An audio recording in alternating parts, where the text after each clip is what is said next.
Today I'm going to talk to you a little bit about getting your house ready to go on the market.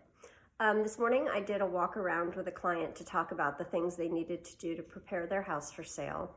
And it got me thinking that there are quite a few things that a seller can do before even talking to an agent to begin prepping their house for market. One of the first things to think about is your entry. So as you approach your house, do your plants look overgrown? Do they need fresh mulch around them? What's the situation with your front yard, front lawn, depending on whether you're in a house, a townhouse, or a condo? What does the approach look like? Does your door need to be painted? How about light fixtures? I mean, keep in mind, if you live in an HOA, changing your light fixtures is not always an easy task. You have to make sure that you use approved light fixtures, so don't get too excited about making changes. What's your doormat situation? Do you have room for a fresh pot of flowers? Because fresh flowers always make an entryway more welcoming. Once you go into the house, what does it look like from the front door? Is it inviting for people to come in? Does it look crowded? Do you have too many things by the front door? Because this is the thing, we all move into homes and we expand to fill the closets, the cabinets, the storage rooms, whatever space we have, people generally fill up. It's just human nature. But when you're marketing your home, it's really important to be able to give people the illusion that when they buy your house, they will have more than enough room for everything. So while I would never tell anybody to empty out their front hall closet, I would tell them to edit their front hall closet, because people want to have a fantasy of being able to put their own coats in the closet and not just, shoved in a back room somewhere because the closet is so full there's not room for anything else.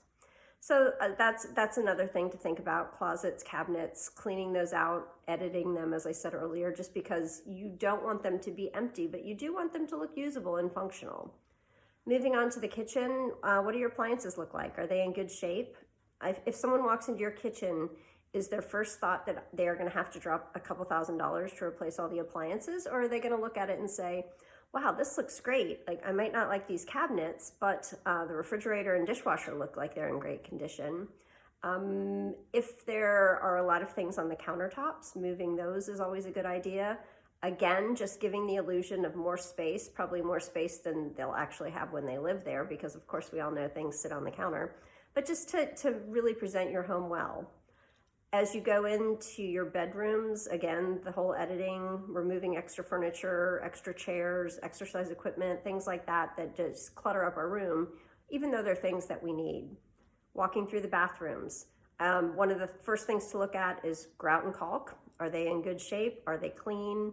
If not, get your grout redone. It can be skimmed in some cases, just giving sort of a fresh coat over top of the grout. Caulking around the edges of the tubs and countertops is always important to make sure that there are no cracks and that it's clean.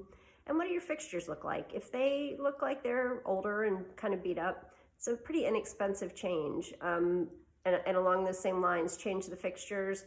Look at the lights, those Hollywood lights that builders love to put in because they're inexpensive, look inexpensive. So if, you can change those out pretty inexpensively by going to Home Depot, Lowe's, or, Overstock.com. And even updating mirrors sometimes. You could frame an existing mirror if it's one of those flat plate mirrors, or if you've got a mirror that can be taken down and just hung up, replaced with something kind of stylish. That's another easy way to update a bathroom. Paint, of course, is your cheapest way to do things, and you always want to pay attention to carpet and flooring. So giving you a lot of ideas of things to think about. And as we go through the spring real estate market, I will be sure to give you more ideas of things that you can do to get your house sale ready. Appreciate your time.